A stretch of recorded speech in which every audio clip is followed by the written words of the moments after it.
The Independent National Electoral Commission, INEC, has raised the alarm that the growing level of violence and insecurity in Imo and Kogi states is not only unacceptable, unnecessary and worrisome, but also capable of scarring potential voters.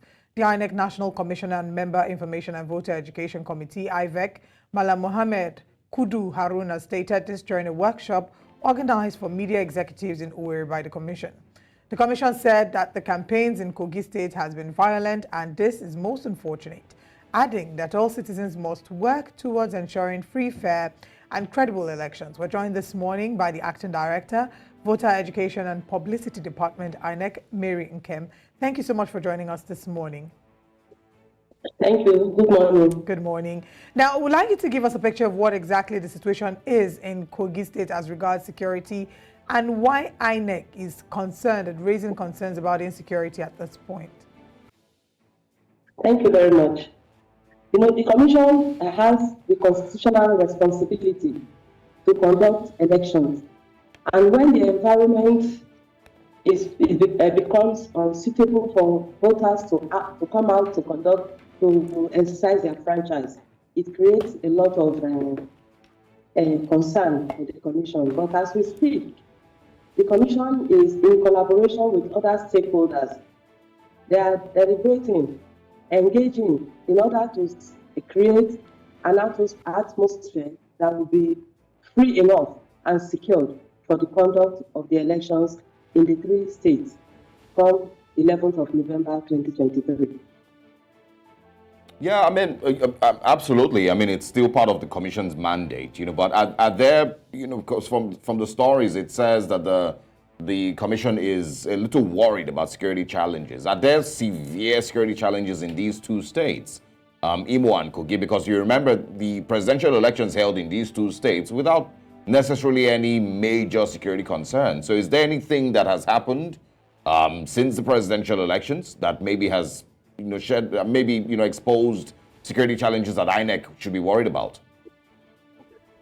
Of course, as an umpire at conducts election, when things go a little the other way, it's always very necessary that the Commission raises the alarm. The essence of doing that is to curtail these activities so that we can have a smooth atmosphere for the running of our elections. Okay, so it's not because there's anything in particular that maybe has triggered these fears. It's mostly just public information that INEC will pass around in the build up to the elections. Yes. Okay. All right. I also want to ask. We might come back to security, but let's also ask about in the build up to the 2023 elections, presidential and of course governorship, across the country, National Assembly elections also. INEC did go around with similar messages, voter education, telling people how to vote, the electoral laws and the Electoral Act and how, they were going to follow through with these things. But a lot of people argue that INEC failed woefully, to be precise, with following through with the laws and the declarations that they made in the build up to the elections. Should Kogi people and the people of Imo State have similar fears that these things will repeat themselves? Well, the Commission is to conduct election, and that we did. As we speak, I may not really be able to deliberate more on the 2023 election because the matter is in the court. No, I mean, it's not... All I have to assure Nigerians, and particularly the people of Kogi, Imo, and Bayelsa, is that the Commission is committed to conducting free, fair, credible, and all-inclusive election. Absolutely. On 11th November 2023. Absolutely, and we agree with those statements. We've heard them before. First Osarogie, has numerous videos, numerous interviews. We also interviewed him on this platform where he made similar statements. But when it was time for the presidential and National Assembly elections and the state governorship elections, earlier in the year, a lot of things were lacking. INEC, of course, there are many times when INEC staff didn't show up at polling units early enough. There are many people who were voting up to 1 a.m. even here in Lagos State. There are times when, of course, what's it called now? The electoral sheets basically were, manhandled. There was a lot that played out. And of course, the cases in court, I don't want to go too deep into those, court cases, but, how is INEC going to build confidence? This is really what I'm asking. How is INEC going to build confidence that in Imo and Kogi State, it will not be a repeat of what happened early in the year? Well, for some time now, whenever we conduct any general election, the Commission goes into what we call the post-election review with the various key stakeholders. And the essence of this post-election review is to see where have we done well so that we can build on it, where have we not done well so that we can, and solutions we provide. As we speak, the post-election review process for the 2023 general election has been done and concluded, and a lot of advice and so on has been harvested. And the Commission intends to implement these suggestions in order to better the process. All right. So what are some of the things we're expected to see? I know that in preparation for the off-cycle governorship elections, there's going to be some form of mock accreditation in October of this year as well. I think October 14, 2023 in Bayelsa, Imo, and Kogi State. So what are we expecting to see? What measures will be put in place in this mock accreditation to ensure that we have free, fair, and credible elections in much later in the year? Well, the mock accreditation is not only taking place in Kogi, it will also take place in Imo and Bayelsa State. So the three states, the mock accreditation will take place simultaneously. The essence of this mock accreditation is just to be double sure of the performance of the beavers on election day. So what we expect, certain polling units have been selected across the three senatorial districts within the states, the affected states, to carry out this mock accreditation. So what is expected of the voters around this area is for them to come out en masse on that day, 14th October 2023, so that they can, be accredited using their permanent voters card, for us to be sure that this process and the beavers itself will function optimally. So that is just the essence of the accreditation. And it's important to announce to residents in these three states to please, as much as possible, make themselves available for this mock accreditation process that will last from 8:30 a.m. to about 2 p.m. on the 14th of October in these three states. And on a final note, you talked about, we did mention how there are security challenges that have been raised as quickly as possible. Can you share with us maybe some of the measures that have been put in place to forestall any insecurity fears or scares that might scar voters or prevent them from coming for the elections? Yes, as we speak, the Commission, particularly at even state levels, it has been engaging with the security agencies in order to ensure that an atmosphere that will be free and of violence is created for the conduct of election on the 11th of November 2023. Also, we have what we call the Interagency Consultative Committee on Election Security, both at national and state level. At the national level, this committee has been meeting, and at the state level, the committees have been meeting in order to rub minds together with the Commission to ensure ways and in which the environment can be secured. And I can assure you that in no distant time, the national will meet to also consolidate on the issue of creating peaceful atmosphere for the conduct of election, because the Commission does not derive any pleasure and will not want a situation where a single soul will lose his life or be injured because he or she has come out to perform his franchise.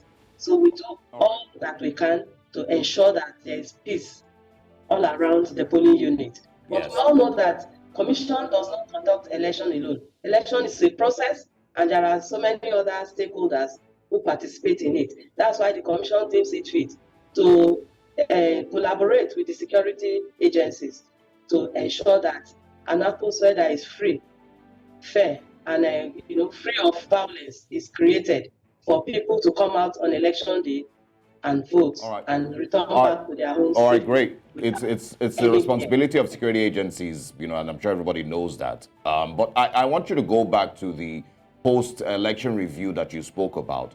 What are some of the things that INEC noticed went wrong in the elections early in the year that they have decided that they are going to fix going forward? I stated some of them before that, people noticed that were seemingly not just done according to the Electoral Act, the use of BVAS, the uploading of the results on IREV, the INEC staff, of course, showing up on time, many of these things. So what are some of the things that INEC noticed went wrong in previous elections that INEC, of course, is saying will be fixed or have been fixed going forward?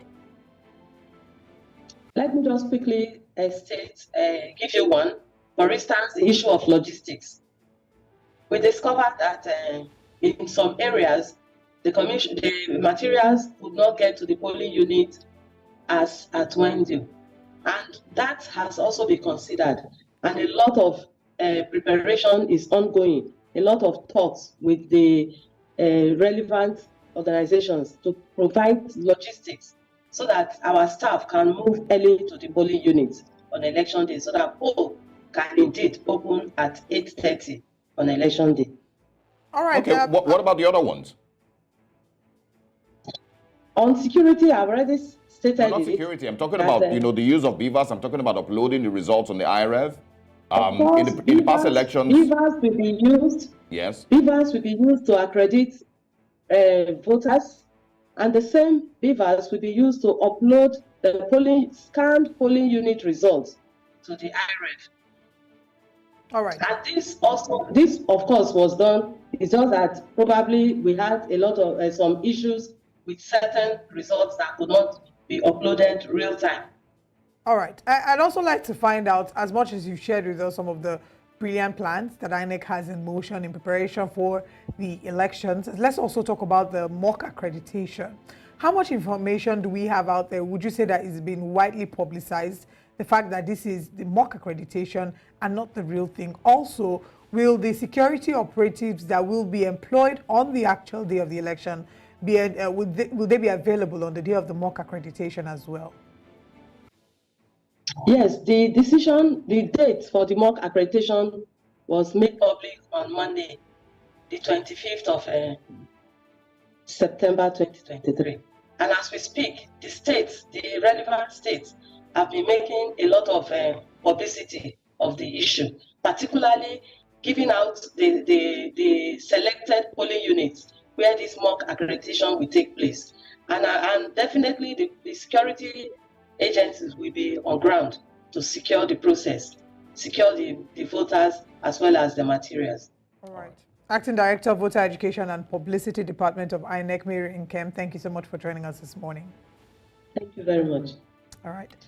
The Ebonyi State Governorship Election Petition Tribunal sitting in Abuja yesterday dismissed the petition filed by the People's Democratic Party candidate Ifeanyi Odi in the March 18th governorship election in the state.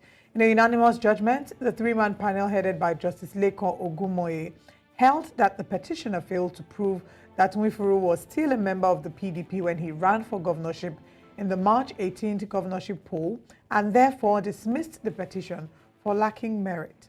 Also dismissed by the tribunal were the petition filed by the All Progressive Grand Alliance, ABGA, and its candidate, Bernard Odo, against Nwifuru's victory.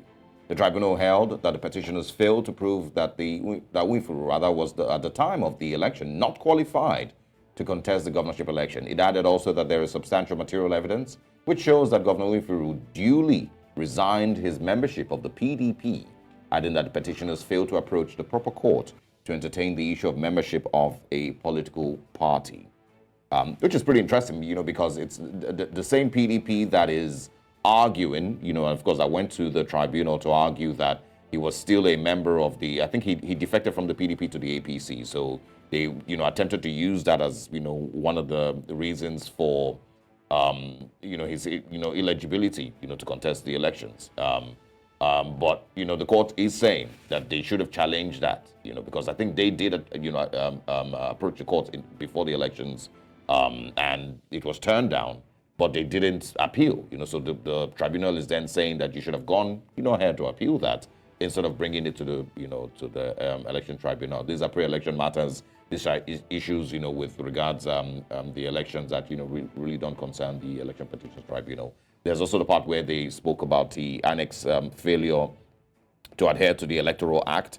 And of course, the tribunal also said that they failed to prove, rather, that the polling unit result sheets were defective or not stamped in line with the relevant laws. The witnesses, about 20 witnesses that they called, were also turned down. So it's really just, a plethora of the election petition tribunal rulings that have come since the elections in the start of the year.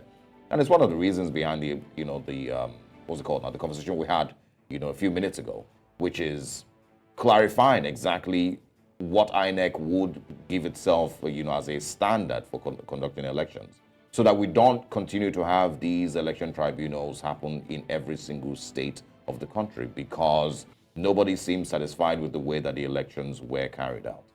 It's almost in every state that there's a petition. Almost, 36 states of the Federation. Okay, well, not 36, but almost every state there's a petition, and it's mostly because it's also. I think that's now indicative of the fact that the elections.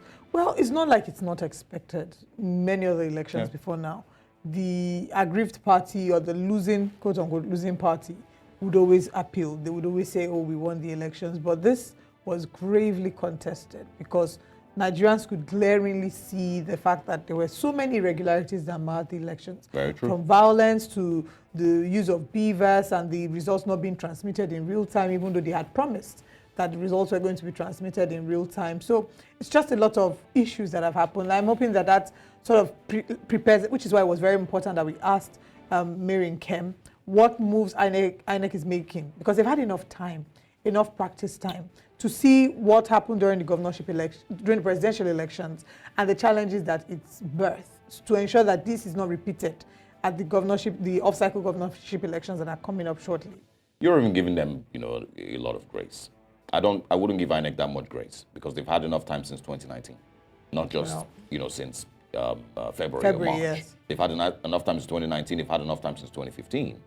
What exactly are we improving upon with regards to our leadership recruitment process in Nigeria? INEC as an independent body, how much have they improved, with regards to the process? And every single time there's elections to be held, hundreds of billions of naira is given to INEC to conduct these elections that people would argue that even event planners, the people that run event planners Big Brother that if you had given them would be money, able to run, exactly the logistics for the elections. And it's shameful that this is a body that is giving this, asks for this amount of money and it's given the amount of money and still the kind fails. Of complaints they had. Sometimes some polling stations would say, "Oh, where the materials are? They're still on the way. They had to wait for them to be stamped." Okay, then in my polling unit, for example, materials came. There wasn't any cubicle for people to vote, so we had to do like an open voting, and then everybody voted and said no. So what we then did was we cordoned off an area, put a table there where people go to privately vote, because it's not supposed to be an open ballot system. But I would also mention that it's not just INEC that I'm blaming here. I'm blaming also, or the blame also goes to security agencies for also failing to